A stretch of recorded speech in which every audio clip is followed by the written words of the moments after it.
Tell me, what is the story of your name? What legacies does it hold? Are there layers of history folded into it? What kinds of secrets does it bear? This week, our Torah portion, read so beautifully by Abigail, explores these themes of name and identity through the ever-complicated character of Jacob, our trickster turned truth teller. At the culmination of our text, as we heard, Jacob wrestles with a man who changes his name from Jacob to Yisrael, a total transformation of mind, body, and spirit. Where Jacob was weak, Yisrael was strong. Where Jacob was fearful, Yisrael was bold. Where Jacob was uncertain, Yisrael was determined. As Elie Wiesel of blessed memory notes, the metamorphosis seems so incredible. Yes, Jacob, whose birth name meant the one who follows on the heel of his brother, had now become Yisrael, the one who strives or wrestles with God. Time and again, our Jewish tradition underscores the significance and even the sanctity of our names.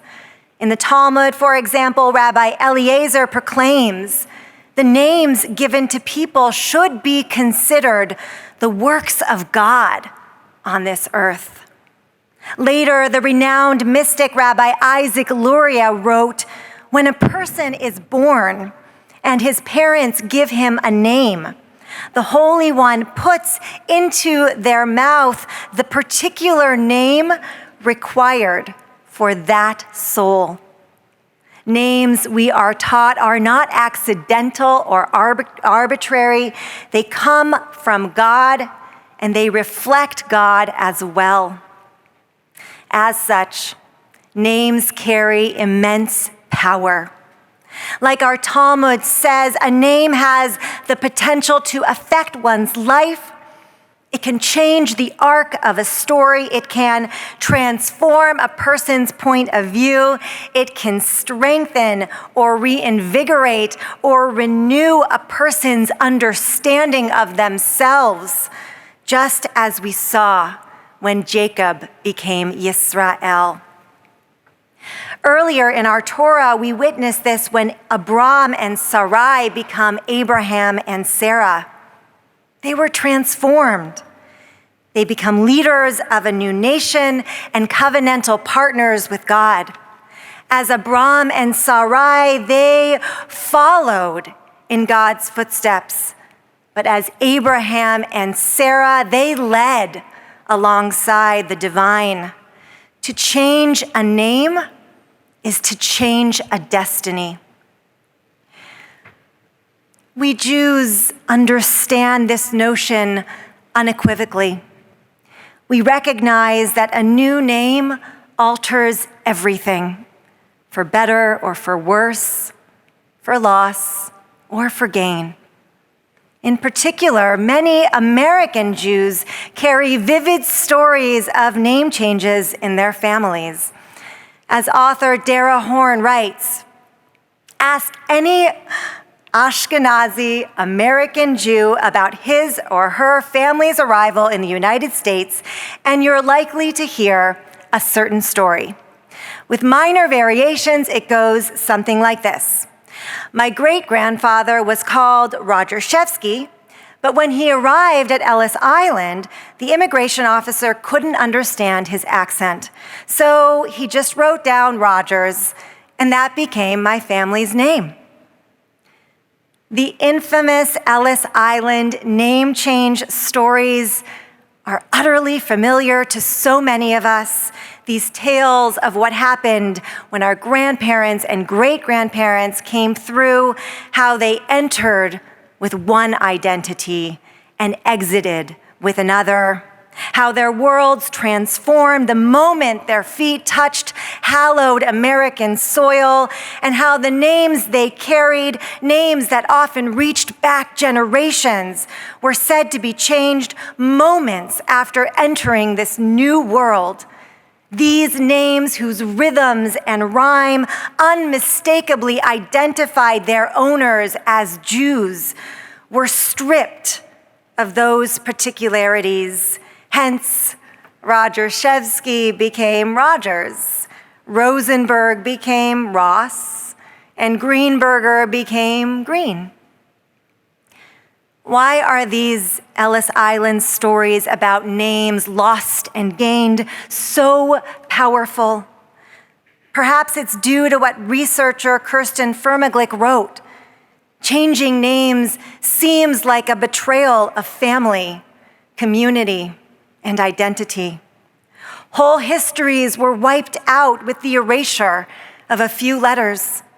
With this act of coercive assimilation, Jews often lost the very identifiers which designated them openly and publicly as Jews. Every name change contributed to a collective loss of particularity, and one could argue, peoplehood. But here's the kicker about these Ellis Island name change stories. As it turns out, they're not true. No names were changed at Ellis Island. Author Dara Horn explodes this myth, writing, "Most American Jews accept such stories about Ellis Island as fact. But the truth, however, is they're fiction. Jews who came through Ellis Island did not have their names changed there. No matter how many stories and personal anecdotes you've heard to the contrary, and I'm sure you've heard many." Horn goes on to bolster her claim with research about the highly trained, multilingual immigration officers, as well as the simple fact that at Ellis Island, during these immigration intake interviews, nobody ever wrote any names down.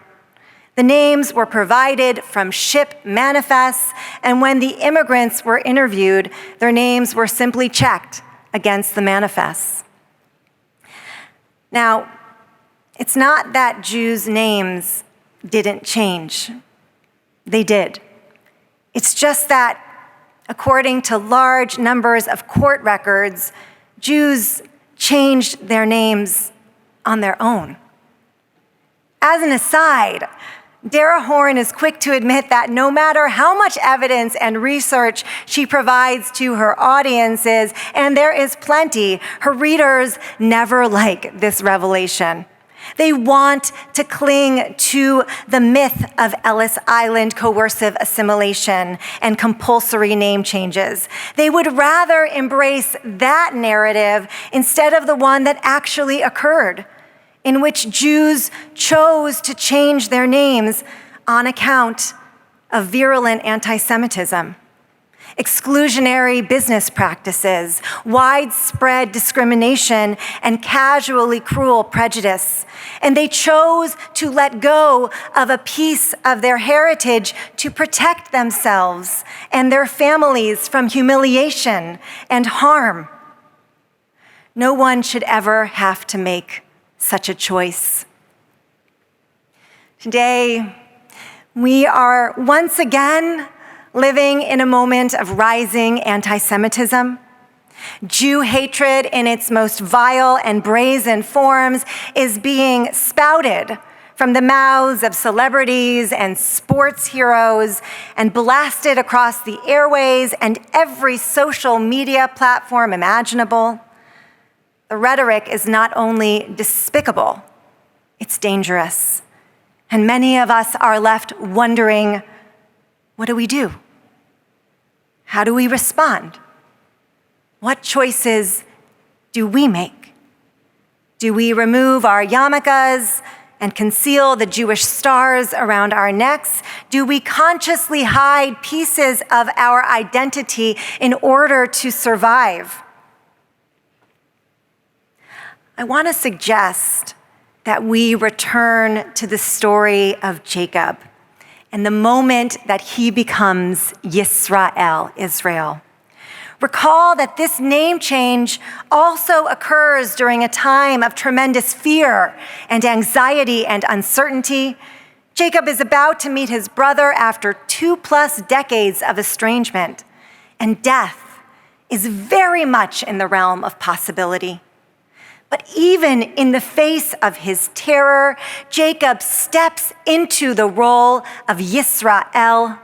So too, he willingly takes on this name, which identifies him publicly as a leader of the Israelite nation, a nation separate from his brothers. In taking on the name Yisrael, Jacob is asked to be enormously brave. There is no mistaking a man named Yisrael, and there is no hiding his family, his religion, or his legacy. For Jacob, this requires an epic struggle, and he is petrified. But he triumphs in the end, and in embracing this piece of his identity, which, unlike others who change their names in the Torah, he carries alongside his name Jacob. For he is known both as Jacob and Israel throughout the rest of the Torah. With this additional name, he grows stronger and bolder and more self-assured. As Elie Wiesel teaches, according to the Midrash, Jacob's strength is named Israel. I wonder, what would it look like if we, the descendants of Jacob, embraced the name Yisrael for ourselves? What would it feel like to carry this name and legacy alongside our own? And what would it mean to harness this strong and vital identity that in truth already lives inside each of us? Would it change the way we walk through the world? Would it affect the way we engage with those around us? Would it add meaning and richness to our lives? I believe it would. As the drumbeat of anti-Semitism grows louder, I hope we can remember the power, the potential, and the strength that exists within the name Yisrael. I hope we can hold on, as Jacob did all night, to the heritage, the history, and the legacy of Yisrael that belongs to us all. And I pray that we can celebrate the uniqueness and the particularity that characterizes this voice of Yisrael in all of us. The more we lean into Yisrael, our wholehearted Jewish identities, the stronger and more unified we will be. And the more we lead with Yisrael, allowing our Jewish identities to be front and center, the more resolute and determined we will be. We are the people Yisrael, and it is our right and our honor to affirm our identities with pride, to live our Judaism out loud, and to speak our names without fear. Together we say, our name is Yisrael, today, tomorrow, and always. Ken Yiratzon. May it be so.